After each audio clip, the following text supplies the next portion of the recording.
Some of the other developments in California, one of the important revenue streams in California for non-utility projects has been the California Solar Initiative production-based incentive.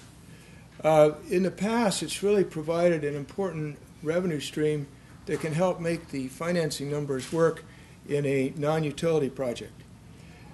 Two problems right now. New reservations for PBI are currently on a waiting list because there's no funds for non-residential applications other than from SCE.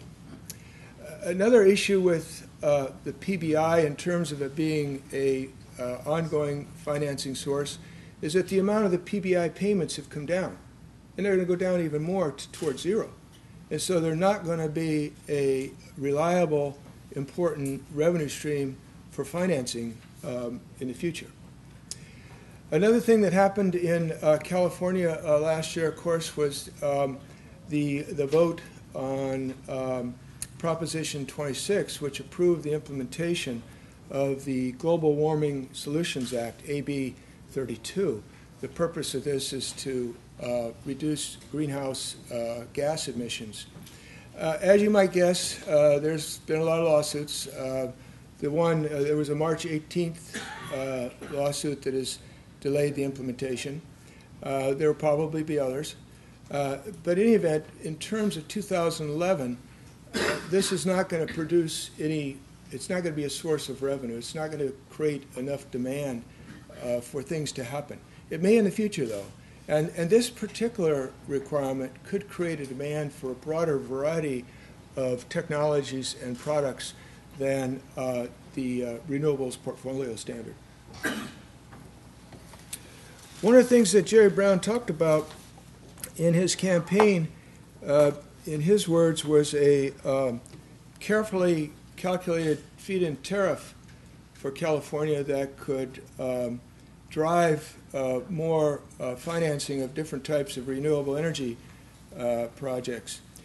Well, what's happening, I don't see that we're going to be having any meaningful feed-in tariff in California. A feed-in tariff is basically a kilowatt-hour price paid during a specified period of generation, usually by a utility. And in at least one state, Florida, in Gainesville, we have seen a feed-in tariff, but we haven't seen feed-in tariffs around the United States the way that we've seen them in Europe.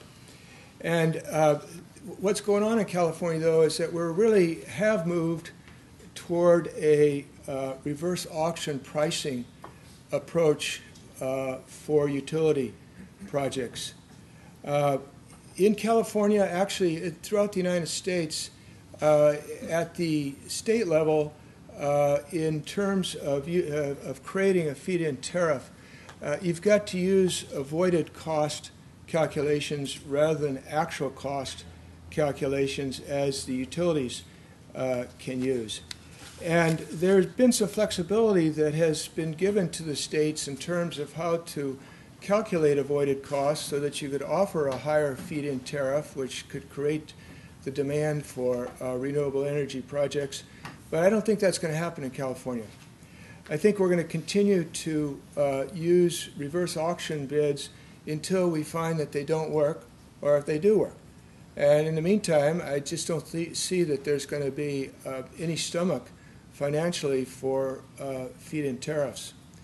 And what does that mean? In my view, it means that we're moving toward an environment where there's going to be more renewable energy projects owned by utilities, because when they build renewable energy projects, they can use actual costs, not avoided costs, which are much lower.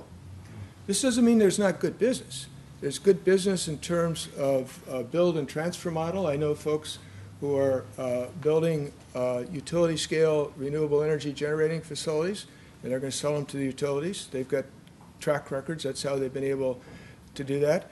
I think also there'll be the demand for products and systems for people who are developing products, technologies, and products. Again, they've got to be bankable. You've got to get them to the bankable stage as quickly as possible.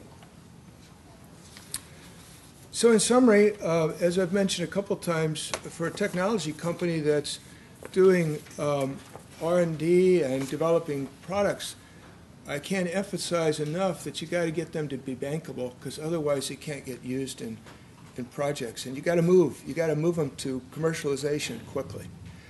Secondly, T-REX may be an important source of financing revenue in the future because of the limitations on government funding. Again, I think in California it's going to be interesting to see if the utilities will actually buy REX because of their contract pipeline. As I mentioned, California is unlikely to have a meaningful feed-in tariff because of the limitations on funding and the ratepayer impact. And then finally, there's going to be more utility financed and owned projects, because when they go out and they finance it, when you and I pay for it, they can use actual costs in those calculations, whereas if you're dealing with an independent power producer, the best you can get is avoided cost calculations. So thank you very much.